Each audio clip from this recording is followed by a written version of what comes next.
And we are live. Hey guys, this is Ruben from Dubb's podcast Connection Loop. Today I have Dave with me, Dave Savage. We're going to get into this topic of becoming a real estate and a mortgage advisor. And really what that means is becoming a consultant, a friend, an advocate. Dave, let's get into this. If you could just start with a short bio and let's get into the topic. Yeah. So my name's Dave Savage. I'm the founder and CEO of Mortgage Coach. Our whole thesis at Mortgage Coach is that a loan officer who can deliver advice is a lot more valuable than a loan officer that can just deliver price. We live in a world where anything that can be automated will be automated. Price matters, but advice matters most. So our whole thing is loan officers, when they help a family, they should provide options. It should be virtual. It should have video integrated into it. It should be a link. It should show transparency of cost over time. And that's why I'm so passionate about being a modern mortgage advisor and helping modern real estate professionals. Yeah, no, so well said. I come to this with a unique perspective. My wife is a real estate agent of over 10 years now. She was awarded Rookie of the Year for her office up in Silicon Valley, and now she's been in the San Fernando Valley. And then, of course, I've gone through the process a number of times, loan, purchase, real estate, income, residential. And what I think is interesting is that some might argue that within some of these spaces, more so in mortgage than in real estate, that some aspects of the profession have in fact become commoditized. When you look for a rate, a mortgage broker, what is it that you're looking for? Is it a rate? Is it someone that you can trust? Is it someone that's reputable, someone that you've done work with in the past? There's a lot of factors here. Oftentimes, price is one of those first indicators, at least for some people, not for all. Now, what would you say is the biggest thing when it comes to differentiating ourselves, if we are in either one of those industries? Well, so first of all, I think price matters for everyone. So price matters. It's just price is the rate in the monthly payment. But what matters most is the total cost over time, or the total cost over ownership. And let's face it, most people, when they get loans, they don't get loans for 30 years. They get loans for 3 years, 7 years. And there's options. Should they pay points or not pay points? If they're refinancing, should they not pay points and then take the savings and reinvest it? Or, if someone's renting versus owning, rate and payment is only part of the story. And even rate, payment, and cash to close is only part of the story. Like a first-time home buyer needs clarity and confidence. What does this mean to me this month? What does this mean to me 24 months from now? And what does this mean to me 10 years from now? And I think the mortgage and real estate professions obsess over transaction, and they don't put enough thought into cost over time. So those I gave more than one thing, but those are some of the things. And then of course it's got to be mobile first. And if a real estate agent or a mortgage professional isn't using video, then they're not connecting in this virtual world that we live in now. Yeah, such a great point. I was sharing a story with my wife, and she was going through a real estate transaction, and there was someone that was in the process of selling their home, and I think that she helped them negotiate an additional $5,000 for the sale of the property. And it was a significant amount of money. It paid for the staging, or it paid for some of the, the investments that he had put into the property, the hardwood flooring, whatever it might be. Now, for the buyer, that was only $10 a month, $15 a month. It doesn't move the needle. You can spend $15 a month at Starbucks in a day, right? So, it's all about perspective to understand where price affects us and how it affects us. It affects the seller differently than it affects the buyer. But I really appreciate what you said about this idea of communication and conveying information. We always evangelize conveying information through video, and video educates people to understand what are the differences when we look at the dollars and the cents, how it's going to affect our life. My question for you is, how can we become more transparent, more educational in our communication using video? Yeah, well, so first of all, I think we, at the end of the day, whatever can be automated will be automated. And I think it's important that if you're local and you're referral based, you need to I'm gonna use an acronym real quick. WACD your business. What does that stand for? WACD. If you were a specialty retailer, you've been obsessing on this for over a decade. It's what Amazon can't do. And if you're in housing, you need to add a Z to it. WAZCD, your business. You need to do what Amazon and Zillow can't do. And so what can't they do? They can't be you. They can't be hyper personal and hyper local. And then they can't communicate. Like there's only one you. And so that's what video does, is it allows you to do something as a professional that Amazon and Zillow are never going to do that. They're never going to have people in call centers creating, like, I ask you great questions. I listen to you. Now I'm going to humanly communicate with you. And yeah, we got to do it in person someday when we get post-COVID. For now, we're doing it on platforms like this. You know, we're doing it on Zoom. We're doing it on StreamYard. But then, guys, you got to keep that conversation going. That's where video comes in. Whether it's netting things out. A couple things that I teach our community, you know, that when you are creating a video, try to, like, if it's a one-to-many, you need to hyper-personalize and hyper-localize. And if it's a one-on-one video, say the person's name back. People like it when they hear their name. Make sure that you what was the one thing that consumer cared about most? Repeat that back so they know they heard you. And then, guys, go beyond the transaction. Like if you're talking to someone who's renting and they're thinking about owning, don't just focus on monthly payment, cash to close, and this is what you qualify for. Everybody's doing that. Amazon Mortgage, they're not here yet, but if they were, they'll be doing that. And they'll be doing a really good job of it. Focus on the value beyond the transaction. What does this mean to that family? And by the way, the number of years that matter to them. Some families are really concerned, like if it's a military family, they're going to care about not being landlocked because they get moved in 2 years. So 2 years is going to be the magic number. If it's a first-time home buyer, it might be 3, 4, 5 years.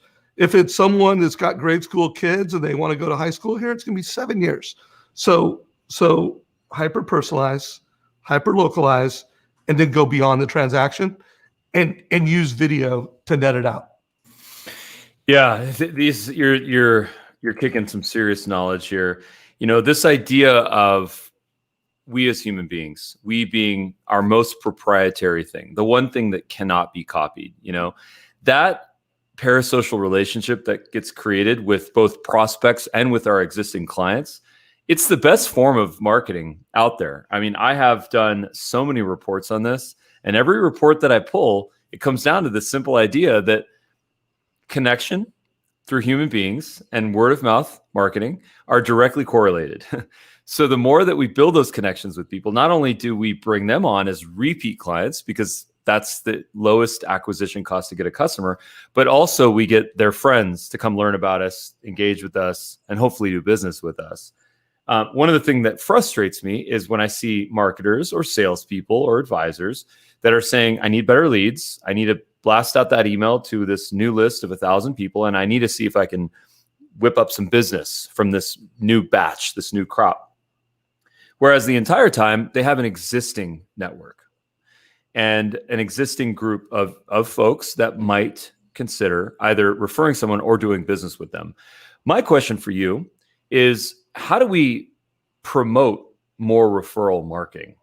How do we get our clients to become our evangelists? Yeah, so, you know, getting into the shareability, that's another thing. Not only can you connect, get a better conversion, be more referable, but the video is shareable. And we have a community of over, 13,000 loan officers.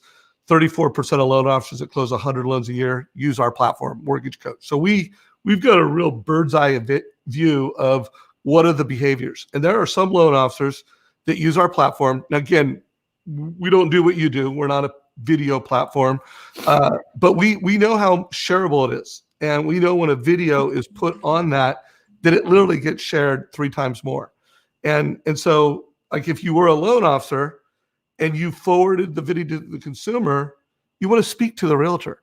In fact, if it was a referral from a realtor, you'll want to edify the realtor and make them the hero in that video. And now you become an extension of their sales process. And real estate agents, you should be using video. By the way, you should be using loan officers. Like, if you want to be a modern real estate professional, you need to use a modern mortgage professional. So you need to upgrade your agent. You need to, both parties, and loan officers, you need to help realtors become modern, and real estate agents, you need to require again, if you want to work with a local referral-based advisor, they need to be a modern advisor. And that means they use video. That means they use a link to take an app. They're modern.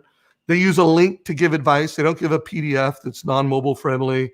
They give a link. If it's not a mobile first experience, they're not modern. I mean, there should be a way that consumers can search and find modern mortgage and real estate professionals.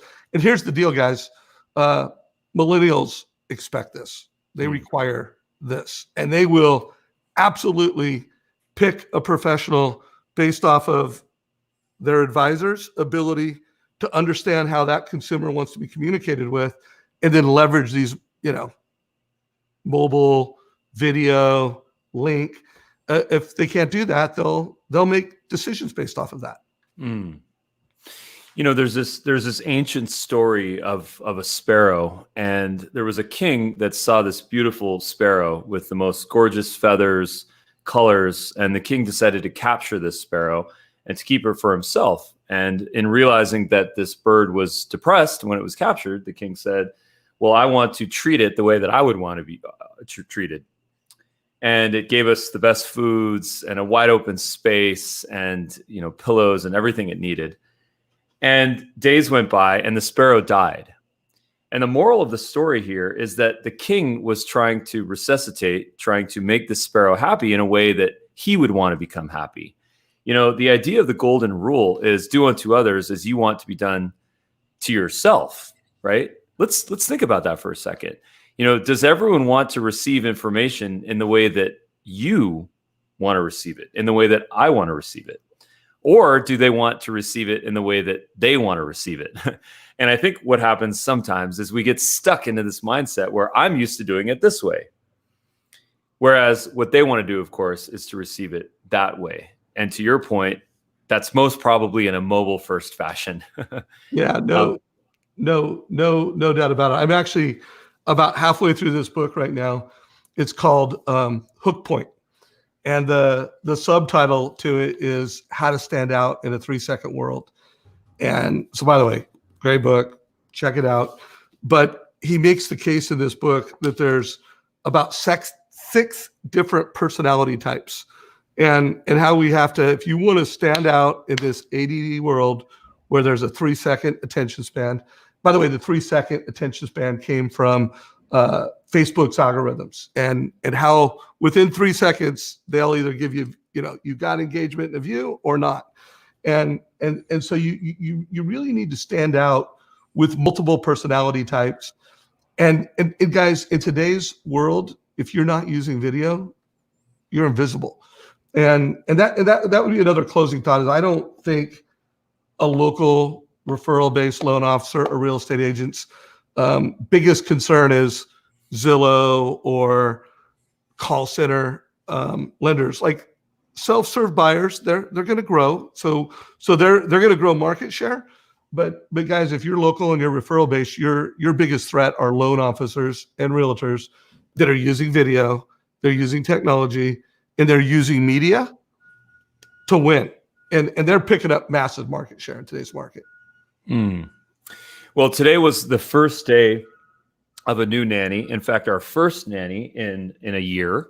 And so it's kind of a monumental day for us, for me, definitely. I can see my productivity. The time that I might spend with my kids might go down a little bit, but my productivity might go up for work, which might make my time with my kids more high quality. So we'll have to see how that turns out. The case that I'm trying to make here is that in meeting this new nanny, in realizing that I have to trust this human being with my kids, it's pretty amazing. And the things that I noticed that she would do to allow me to build trust with her was pretty amazing. It comes down to a lot of the things that they recommend people in sales do, like to be honest, to be transparent, to not come off as perfect, to actually show that there are some imperfections, because that just shows that the person wants to be, honest over perfect. And seeing a lot of those traits in a person, it reminds me of how important those traits are that we might find in someone whom we're going to do business with, especially if it's the biggest transaction or one of the biggest transactions that we do in our entire life. My question for you is, how do we build more trust with people in a virtual world? We don't always meet on Zoom. We don't always see each other. Now, video works. We love that. But what are some of the specific ways that we can become vulnerable and really to build those connection points?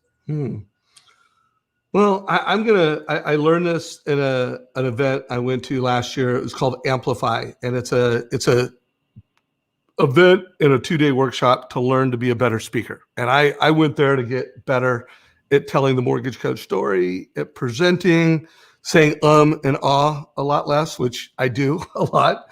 I still do, even after I've been through the Amplify. But I learned something there, and I think I've intuitively done this for a long time. But I think, when we want people to like us, we try to get them to like us. And you've noticed people that they drop names to be respected, and when someone's just trying to be liked and respected, and what I learned at Amplify is, if you want to be liked and respected, focus on liking and respecting who you're talking to. Like the goal is not to be attractive. The goal is to be attracted. So I would just give advice. Again, you want to be a modern local professional, use technology, use media, but learn to love people more. Like, be curious about the person you're talking to. And if you ask great questions, you connect with true curiosity. First of all, if you're trying to like that person and you're trying to get to know that person, they're going to like you. They're going to be attracted to you. So I would I don't know if that's the answer you wanted, because I don't know if you wanted me to talk about tech, but that is a thing where it's just like, you want to be liked, you want to be respected, respect who you're talking to, and it will happen. Well, I mean, I love this answer, because this is the essence of empathy. And it's the essence of something that you said so eloquently before, which is making the other person the hero, right? It's the recent books that we've seen on this topic are not new. This has been a concept that's been around for forever, since the first books were written. There's a hero and then there's a guide, and we find ourselves maybe as that guide. And what it does is that it puts the person on the pedestal, and it makes us supporting their journey to overcome their problems, to ultimately make them happier. And of course, a residual benefit is that we might get happier in the process. So I really appreciate, how you're really focusing on a you-focused mentality instead of an I-focused mentality. So I really appreciate that. Well, I mean, and we have to work on it. I mean, another book I'm a really big fan of, Donald Miller's Story Brand and Marketing Made Simple. And I've interviewed Donald a few times. So on the Mortgage Coach YouTube channel, you can check it out. But he does a really good job of making a case that you got to be the guide, not the hero. And another, like video is a way to amplify you, and it's a way to kind of amplify the connection you've made with someone. But at the end of the day, if you don't make a good connection, if you didn't listen with curiosity, if when you go and project back to them on video, if you don't do it with all that, I mean, it's not a silver bullet or a, whatever it is, a magic pill. You really have to have empathy. You really have to listen, and you need to make other people the hero and be the guide. That's it right there. So where can we learn more about you? Where can we learn about your organization, your group? Where can we learn on getting more assets from you, educational, inspirational, all the rest? Well, I've been creating videos on YouTube for 12 years. I don't know if I started publishing them on YouTube in 12 years ago, but I mean, we've got I think, if you're a loan officer, it's Netflix for mortgage professionals. Mortgage Coach on YouTube. Subscribe, check it out. I interview multiple mortgage professionals weekly on that. We've got a Facebook group called the Mortgage Coach Productivity Mastermind with about, 12,000 very high achieving or want to be high achieving. And when I say high achieving, they want to be advisors. Like everything in Mortgage Coach is be the guide, not the hero. Be the advisor, not the price guy. And then if you are a real estate professional, I will be emceeing an event and co-hosting it with Todd Bookspan called the Modern Real Estate Summit. Check it out at modernrealestatesummit.com. It'll be next Wednesday. And check out our website. And it's not too late to buy tickets. Check it out. Okay, great. And then what we'll do is We'll include the link to that in the show notes. So if anyone's interested, they can just go on there. And then is there a registration required for that? Yeah, it's a premium event. It's $99 to sign up for that. So check that out. And by the way, very cool. mortgagecoach.com. If you are a mortgage professional, check it out. And I'm pretty active on LinkedIn. So, if you're on LinkedIn, connect with me there. Amazing. Mortgagecoach.com. Dave Stavich on LinkedIn. Highly recommend that. I learned about you, Dave, through your content, through your material, and I'm a fan. So I really appreciate, man. So I really appreciate the time here, the education, the insight, and I look forward to the next one. Hey, real quick, Ruben, before we go, I want to really applaud you. There's a lot of SaaS technology entrepreneurs out there, but I love your content. I love, that you are an evangelist for creating video. So anyways, follow you, big fan. And anytime you want to mastermind, collaborate, I learned from you, brother. So thanks for having me. Right back at you, man. Look forward to the next one. We got a lot of stuff coming up. Take care, Dave. Take care, everybody. Stick around for some notes, Dave.